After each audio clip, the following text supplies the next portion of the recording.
bersama Ibu Ayu, nanti akan diperkenalkan lebih lengkap, dan ada panggilan kami di sini Umi Sultan ya.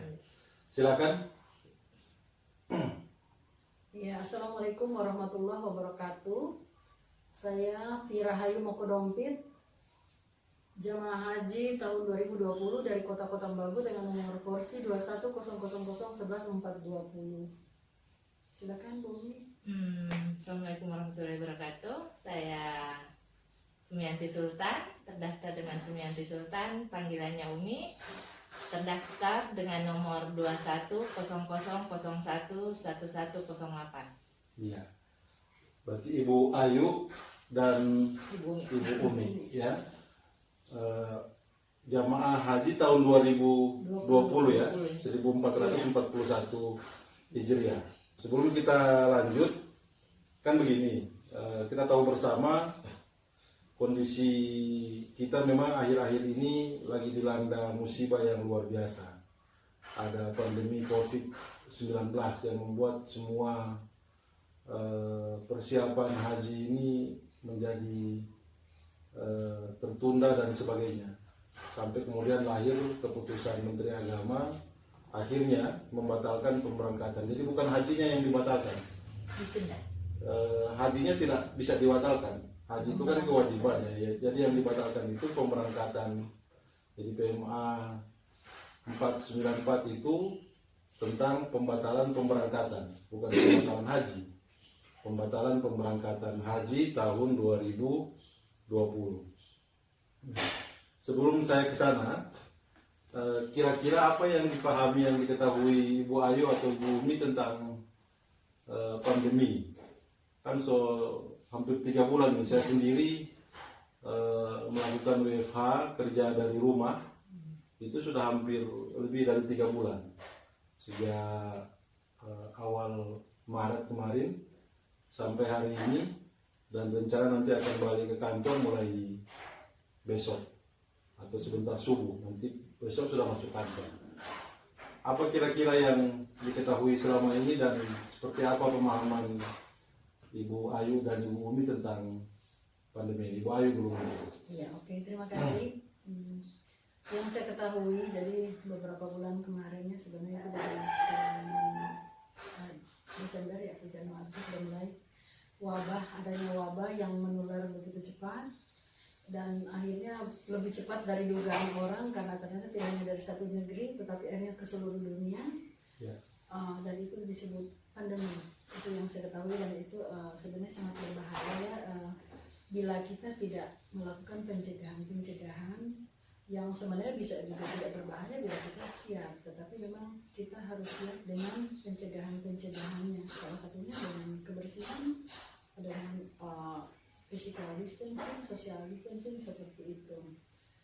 Silakan Bu, boleh tambahkan. Kalau dari saya, yang saya ketahui untuk COVID-19 ini sebenarnya bukan dari Desember ya. Yang saya tahu ini nanti beberapa bulan terakhir ini. Saya tahunya dari keluarga yang ada umroh akhir bulan 2, pulang awal bulan 3, dan kebiasaan orang pulang dari umroh batuk, perubahan cuaca, dan di situ langsung orang rumah sakitnya yang melakukan prosedur COVID ya. Nanti awal bulan 3 kalau buat saya, nanti saya tahunya awal bulan 3, dan setelah lihat berita itu memang luar biasa angka kematiannya dan angka penularannya. Jadi ya memang luar biasa wabah ini. Ya. Jadi wabah ini kan sebenarnya proses penularannya yang cepat. Jadi kalau coronavirus ini membunuh secara langsung tidak sebenarnya. Jadi kan dia bisa membunuh orang yang dengan risiko tinggi atau ada riwayat penyakit yang lain, tapi bisa sembuh dengan sendirinya karena daya tahan tubuh kita. Jadi sistem imun yang melakukan perlawanan, seseorang bisa sembuh dengan sendirinya.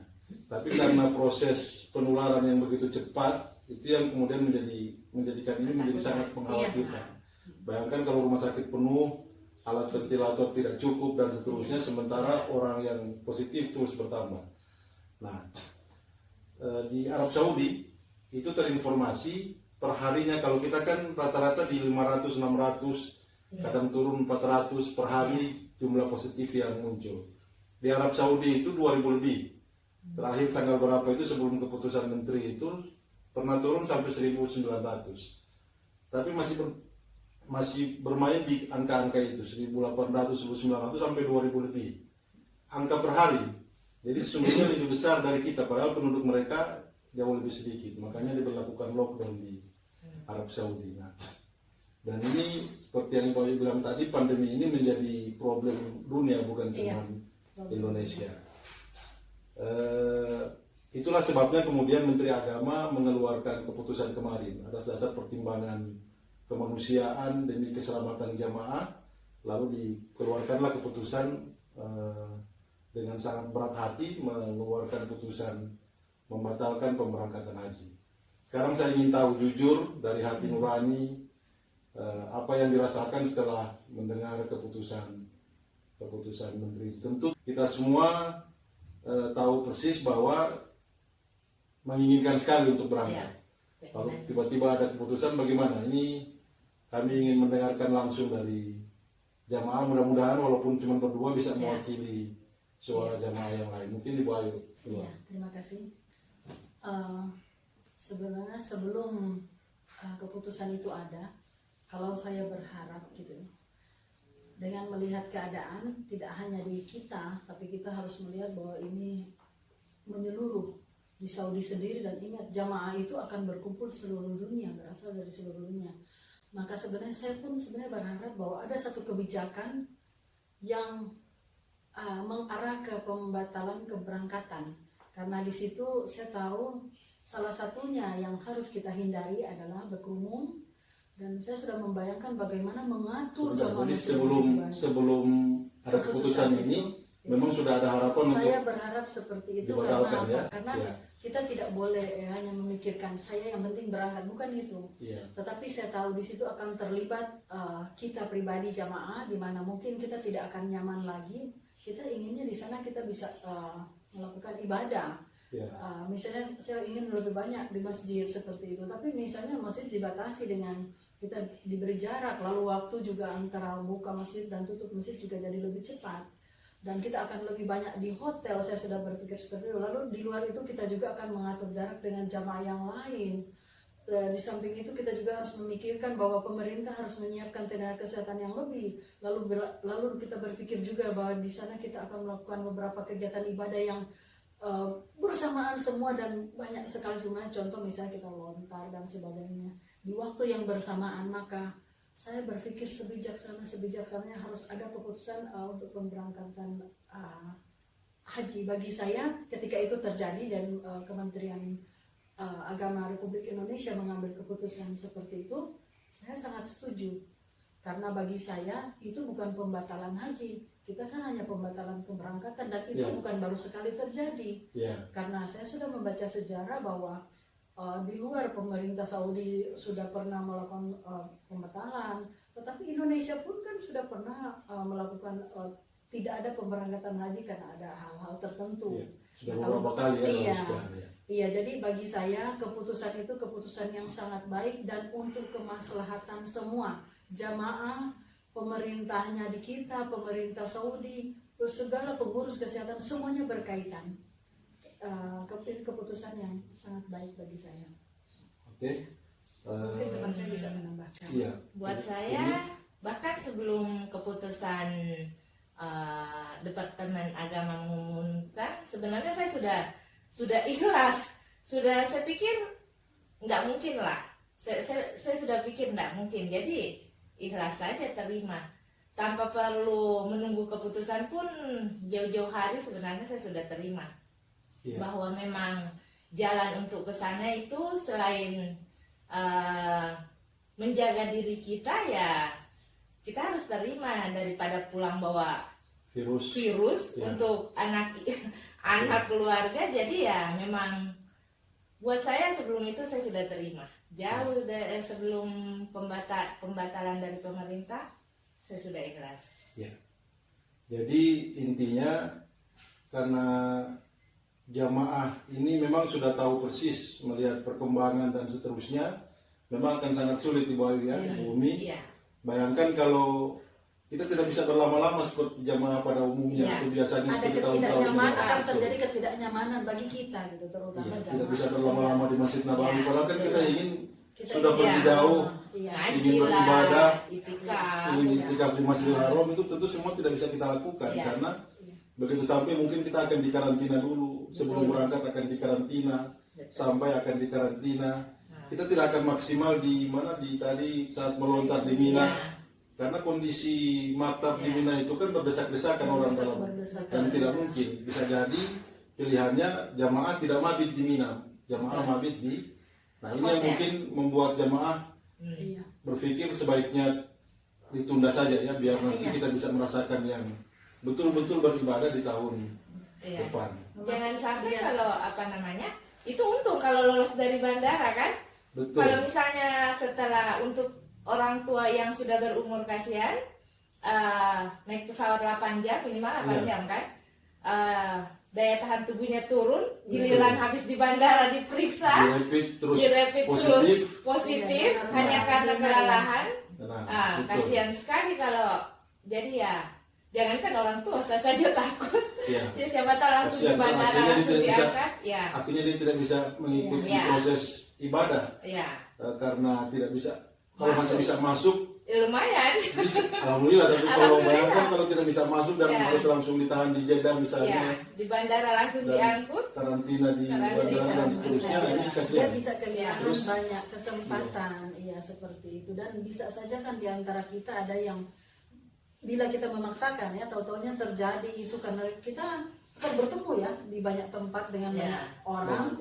Nah, misal begitu terjadinya pas dia di sana, dan syukur-syukur kalau hanya karantina. Setelah itu mungkin ada efek-efek lain lagi dari kita.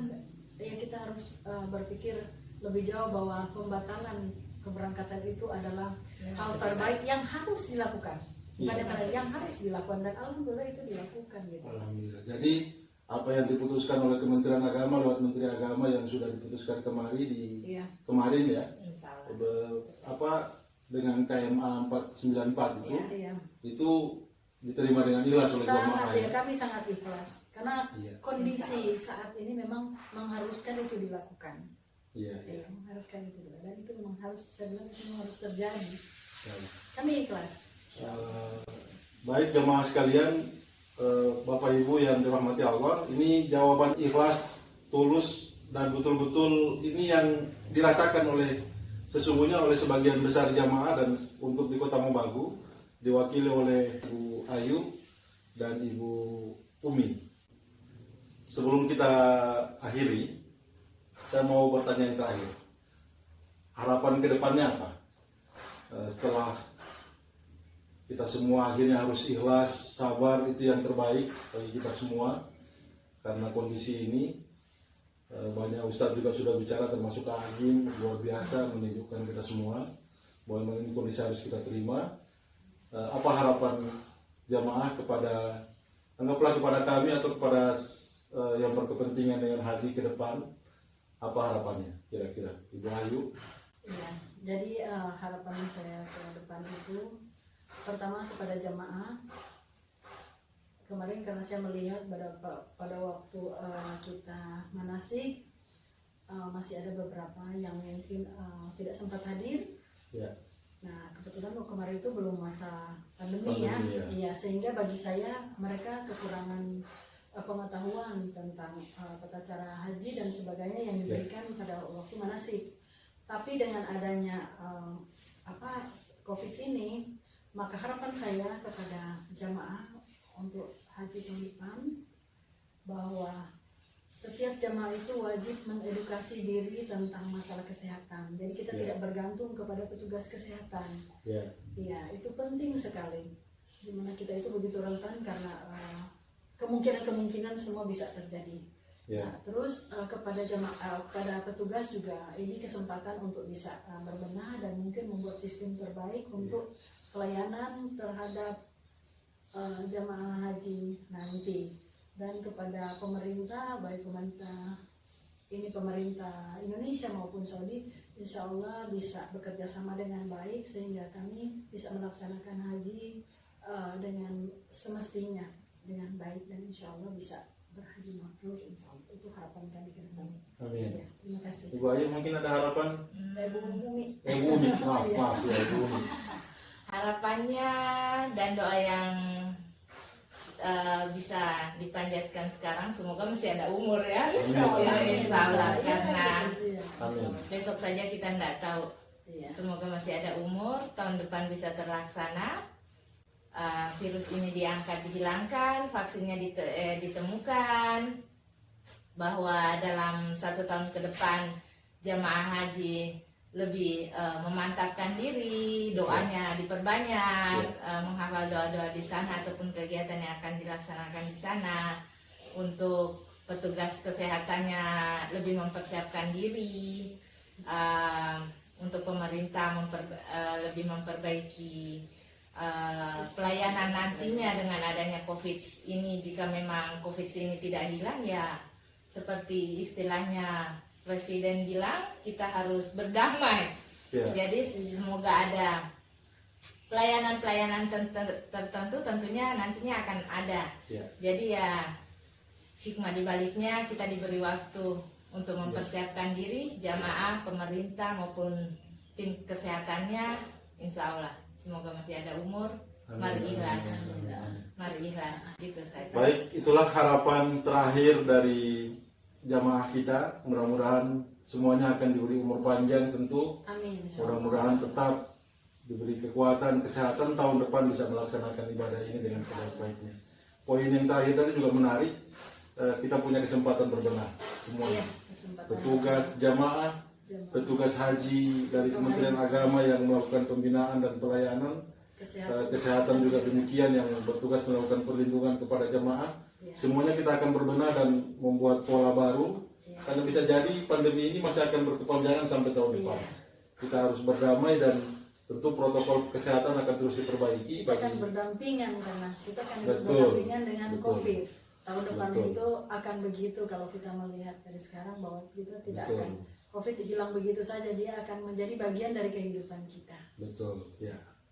Demikian dan tadi kita sudah mendengarkan sama-sama apa yang menjadi harapan dari jamaah kita yang akan berangkat tahun ini sebenarnya, tapi kemudian karena kondisi ini dan akhirnya sudah ada keputusan resmi dari pemerintah untuk menunda atau membatalkan pemberangkatan tahun ini dan nanti akan berangkat insya Allah tahun depan. Mau mengucapkan selamat hari raya silakan. Ya, benar ya. Kepada semua jemaah haji tahun 2020, kami dari Jemaah Haji Kota Pekanbaru tahun 2020 Sulawesi Utara ya. Sulawesi Utara mengucapkan taqabbalallahu minna wa minkum minal aidin wal faizin. Pertama mungkin ya kita semuanya mohon maaf lahir dan batin. Iya. Terima kasih. Assalamualaikum warahmatullahi wabarakatuh.